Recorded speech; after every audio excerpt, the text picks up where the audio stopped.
Bueno, la situación económica venezolana es parte pues, de un sinfín de situaciones que se han venido presentando de manera histórica.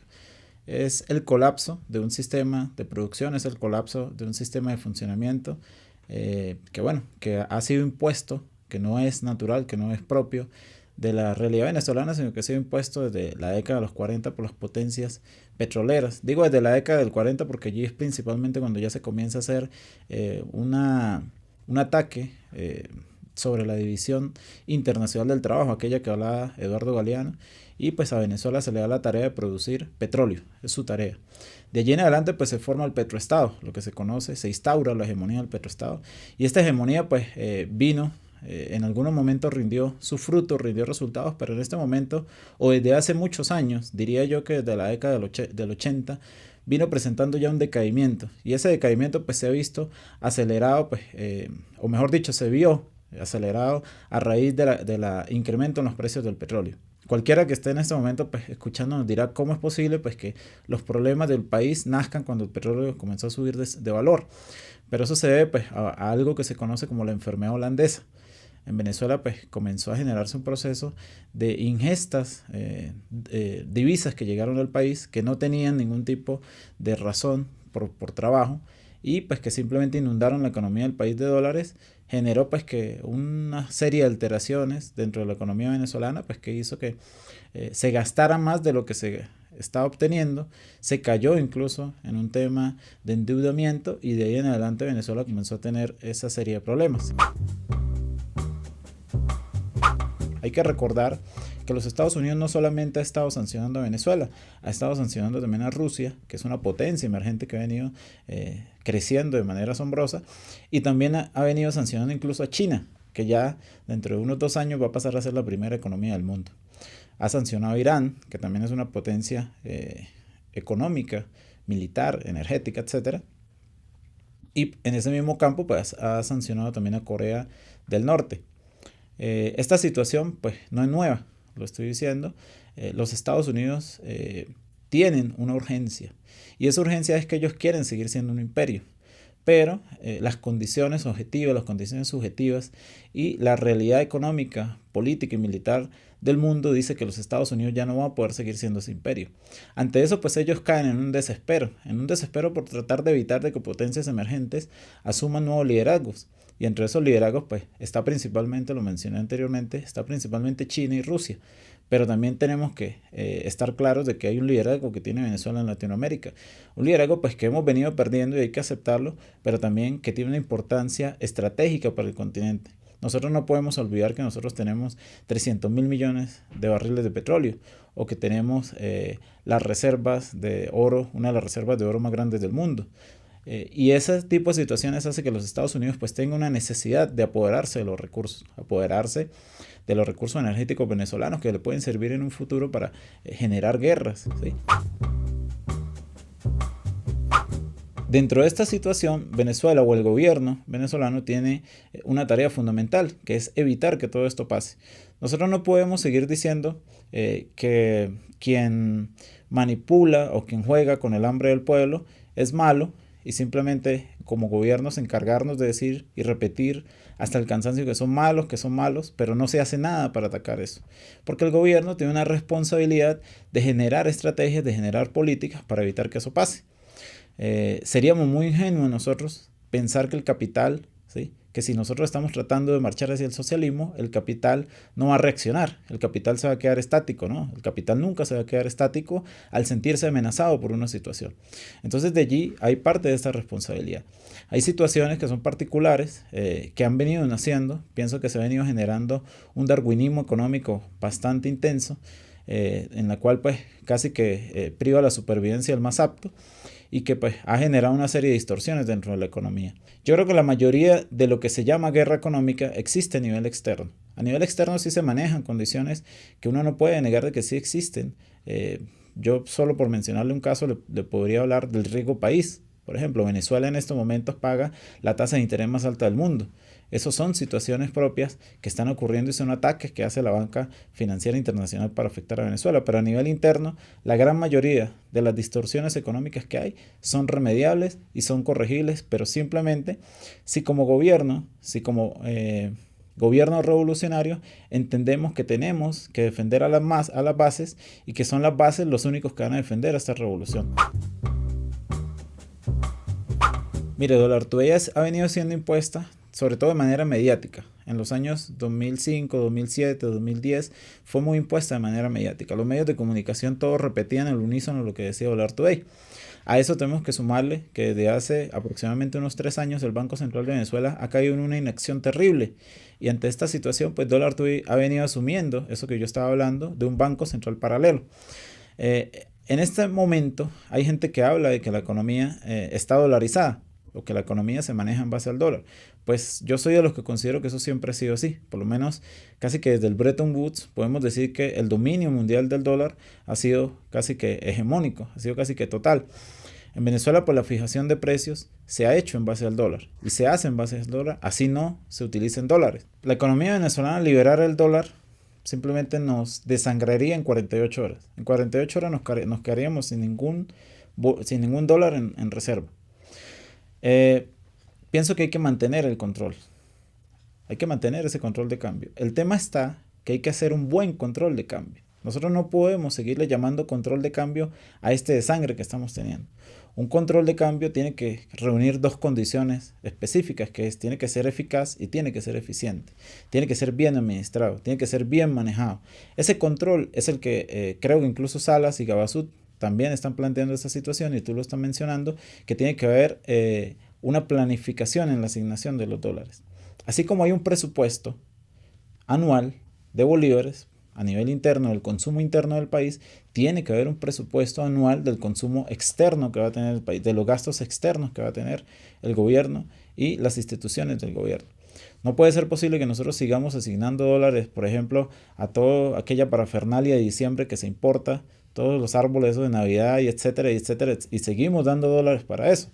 Entonces, sí tiene que haber una planificación. Yo no creo que en este momento estemos en condiciones de nacionalizar las importaciones. Yo sí creo que hay que hacerlo, ojo, no estoy diciendo que no, pero en este momento no tenemos las condiciones. Si para asignar los dólares lo hacemos de una manera tan errada, imagínense que ahora tengamos la tarea de no solamente asignarlos, sino importar los productos. Sí hay que hacerlo, pero primero tenemos que crear mecanismos que sean eficaces y eficientes. Si no, la corrupción se va a comer todos esos dólares que el Estado venezolano disponga. Hay indicios, informaciones que no son oficiales, pero que sí son muy serias, que dicen que cerca del 95% de los dólares que produce diariamente el Estado venezolano se liquidan a diario por medio del dólar DIPRO. Y cuando nosotros vamos a revisar dentro de la economía a nivel interno, resulta que no hay ningún producto que el pueblo venezolano compre a dólar DIPRO. Eso no existe para nosotros como pueblo. Es decir, que esos dólares, ese grueso de esos dólares se van al mercado paralelo. Podríamos entonces afirmar de que el dólar paralelo es alimentado con los errores que nosotros cometemos. Entonces, por eso yo hablaba de eliminar el dólar DIPRO, porque nosotros simplemente estamos desalimentando que nos está haciendo daño. El tema del billete, desde mi punto de vista, tiene una connotación política y una connotación económica. La connotación económica es la primera que te voy a mencionar. La connotación económica es que el eje norte de Santander-Táchira es la cabeza, el misil, la cabeza del misil, la cabeza de playa que le llaman, que afecta a la economía venezolana. En ese eje es que se generan todas las acciones, es un efecto dominó que se genera, pero allí es donde nace esa situación. En Cúcuta, para que tengas una idea de lo que pasa, en Cúcuta tienen galpones llenos de billetes venezolanos. Galpones llenos de billetes venezolanos. Hay una circulación de billetes venezolanos inmensa en la zona de Cúcuta. Tú pasas la frontera y ves a cualquier persona sentada en una mesa con montañas de billetes, montañas y montañas de billetes. Eso me dice a mí algo. Eso me dice a mí pues que allí hay un tema de oferta y demanda, un mercado de oferta y demanda. En cualquier mercado, en cualquier situación, en cualquier localidad, cuando por ejemplo hay mucho tomate, el precio de ese tomate pues es bajo. Cuando el tomate escasea, pues el precio de ese tomate es alto. Bueno, eso mismo pasa en Cúcuta. En Cúcuta, al haber tantos bolívares, pues el precio de ese bolívar, nadie quiere recibir bolívares y entonces el precio de ese bolívar está por el piso. Ese es el objetivo, el beneficio económico que hay allí, o la situación económica que hay allí, más que un beneficio. Ahora, ¿cuál es el carácter político de eso?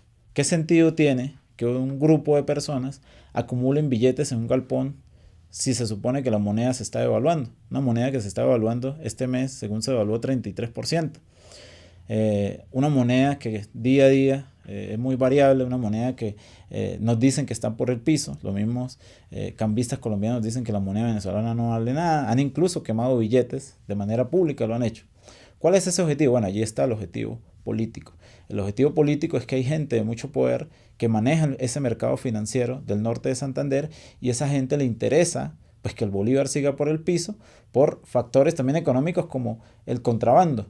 A ellos les conviene que el bolívar caiga de valor porque el contrabando se hace más rentable, pero también les conviene que el bolívar caiga de valor porque siguen afectando la economía venezolana. Cuando salió de circulación el billete de 100 bolívares, si mal no estoy, fue el 15 de diciembre, si mal no estoy, fue por esos lados, por esas fechas. Cuando sale de circulación ese billete, en Colombia ocurrió un gran desespero, en Cúcuta, porque no esperaban esa medida. Los billetes no los podían pasar a Venezuela. A lo mejor podían pasar un costal, o podían pasar una bolsa, o podían pasar 10 bolsas, pero te estoy hablando de que allá tienen galpones llenos de billetes. Esos galpones no podían desocuparlos para sacar todo ese dinero de Venezuela. Fue tanto el desespero, pues que comenzaron a quemar los billetes. Y al mismo tiempo comenzó a escasear el billete venezolano. Y comenzó a escasear porque el de 100 ya no valía, y entonces solamente valía el de 50. Resulta que en 48 horas el bolívar venezolano se revalorizó en Cúcuta 200%. Estaba en 0.95 y una vez que se anunció esa medida, en 48 horas pasó casi a 3 pesos por bolívar. Se revalorizó de una forma exponencial, un crecimiento. ¿Por qué? Porque ya no había la liquidez que había anteriormente, 48 horas atrás.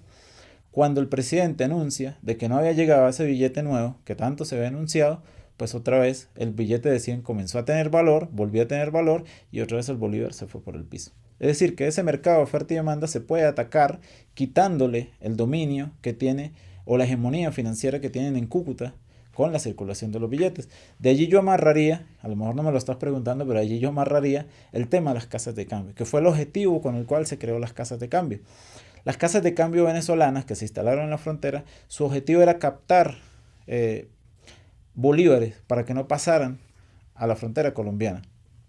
Es imposible que nosotros evitemos que los tachirenses, que los venezolanos vayan a comprar a Colombia o que los colombianos vengan a comprar a Venezuela. Lo que sí podemos hacer, o lo que sí podíamos hacer, es evitar que el venezolano cruzara el puente con bolívares. La idea era que de una vez se llevara los pesos y con eso evitábamos de que en la zona de Cúcuta estuviese inundada la economía de billetes venezolanos. Las casas de cambio, se da la propuesta de abrir muchas casas de cambio a nivel nacional con una idea de que se comiencen a ofertar dólares, de que sectores privados comiencen a ofertar dólares a través de las casas de cambio. El tema está en que mientras que el dólar paralelo está en 16.000 bolívares y el dólar DICON está en 3.500, pues nadie va a ofertar dólares. La gente va a preferir llevárselo al mercado paralelo, a venderlos en el mercado paralelo. Entonces, la demanda siempre va a ser mayor que la oferta. Y allí, pues, ante esta situación, pues, no va a funcionar este tema de las casas de cambio. El Estado venezolano tampoco puede colocar el dólar en base a lo que dice Dollar Today. A menos que entonces también coloque toda la economía interna en base a Dollar Today. Podríamos decir que los precios están en base a Dollar Today, pero resulta que el ingreso del venezolano no está en base a ese Dollar Today. Entonces tendría que el Estado sincerar el ingreso del venezolano y colocarlo a valores internacionales. Esta situación pues no creo que la vaya a hacer el Estado. Yo lo que pienso es que el Estado debería unificar la tasa cambiaria, que debería colocar el valor del dólar en base a el dólar implícito. Pienso que es lo más sano que podría ser, pienso que es lo más correcto que debería ser, y al mismo tiempo debería clarificar un poco el proceso de la asignación de las divisas. Yo no creo, de verdad no comparto la opinión que muchas veces se escucha en medios de comunicación de decir que es que en Venezuela no hay divisas. nosotros tenemos un petróleo por encima de $40. Nosotros no podemos decir que es que hay una escasez de divisas. Yo de verdad lo que digo es que en Venezuela hay una mala administración de las divisas, que es muy diferente. Y cuando tú administras mal las divisas, pues van a ser más escasas de lo normal. Entonces, pienso que hay es que generar una administración sana del tema de las divisas, donde sepamos, donde el pueblo venezolano sepa quién le asignaron las divisas, pero no solamente saber, porque en este momento nosotros en el DICOM nos metemos casi que a diario en la página del Banco Central y vemos a qué empresa le dan esos dólares. Pero aparte de eso, para que sea una sana administración, es que tiene que haber un sano criterio político de asignación de esos dólares. Resolución 8 no es nueva. La resolución 8 es del año 1999. Estaba en la presidencia, saliendo de la presidencia, Andrés Pastrana Arango, él es conservador. En el año 2000 asume la presidencia el señor Álvaro Uribe Vélez. Esa resolución sí ataca a la economía venezolana. Para que tengan una idea, simplemente les voy a nombrar parte de lo que dice un artículo. En Colombia hay 12 casas de cambio oficiales. 12 solamente. Esas 12 funcionan la mayoría en los aeropuertos de Colombia. En El Dorado, en el aeropuerto de Medellín, en el aeropuerto de Cali, en el de Cartagena, etc. Pero la resolución 8 da la posibilidad de que se creen operadores cambiarios fronterizos. Legaliza las casas de cambio, lo que se le llama casas de cambio, que existen en Cúcuta desde los años 60. Lo legaliza. Hay cerca de 2.500 casas de cambio no oficiales, o sea, no reconocidas por el Banco de la República, pero que sí las reconoce el gobierno colombiano. Las casas de cambio oficiales, que son solamente 12, pueden transar hasta $500. Yo soy un turista, llego a Colombia con $500 y la casa de cambio me atiende. Llego con $501 y la casa de cambio le tiene que manifestar al Banco de la República que llegó Oscar Forero con $501 y que él, ¿de dónde provienen esos dólares? Resulta que la resolución 8 le da posibilidad a los operadores cambiarios, que son las casas de cambio ilegales, de que transen hasta $10.000 sin necesidad de denunciarle al Banco de la República. De allí ya genera un acoso a la economía venezolana porque está motivando que haya un proceso de lavado de dinero. El narcotráfico es el petróleo venezolano. Es lo que dinamiza la economía colombiana, es el narcotráfico, así como el petróleo dinamiza la economía venezolana. Segundo, hay una ley de hidrocarburos en Colombia, menciona textualmente que se tienen que colocar aduanas en cada uno de los pasos improvisados que hay entre la República de Colombia y la República Bolivariana de Venezuela.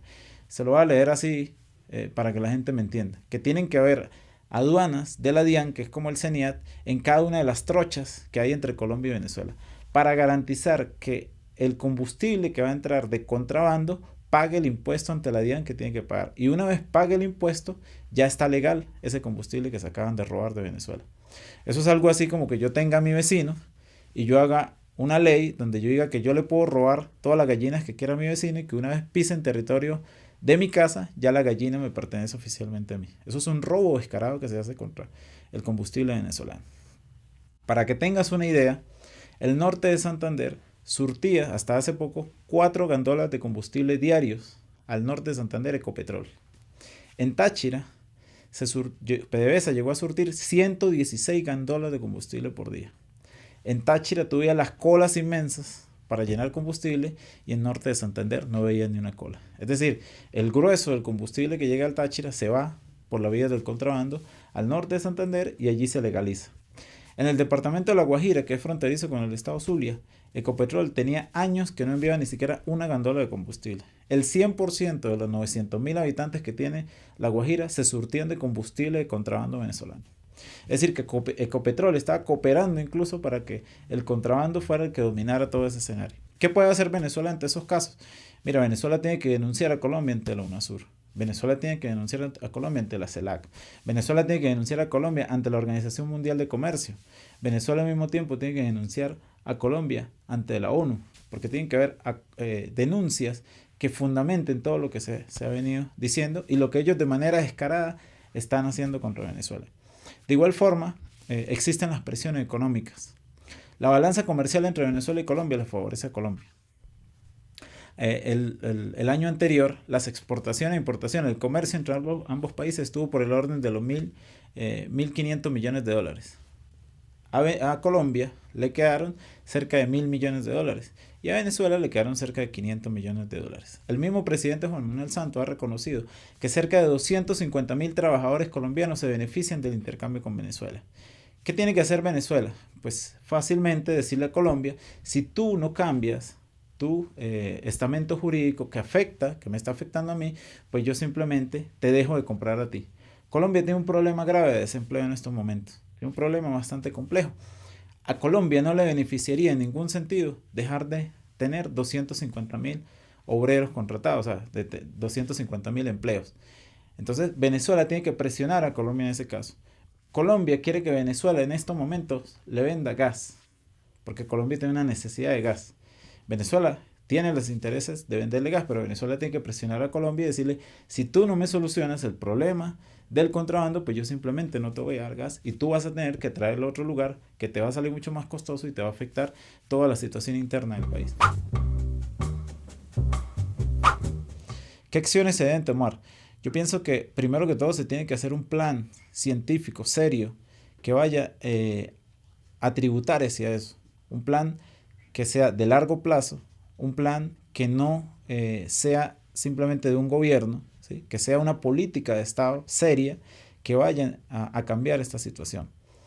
Mientras que nosotros sigamos importando productos, mientras que nosotros sigamos importando trigo, mientras que nosotros sigamos con esa política de importación, pues nosotros no estamos haciendo nada para cambiar ese modelo. Yo no estoy diciendo que no importemos trigo, no le podemos decir al pueblo que se aguante 4 años hasta que el trigo comience a generar ya su materia prima para que se haga el pan. No, lo que estoy diciendo es que tenemos que, a la par de que estamos importando el trigo, porque es una necesidad del pueblo venezolano consumir pan, pero también motivemos a que la producción de trigo se reactive, a que se generen políticas serias hacia ello.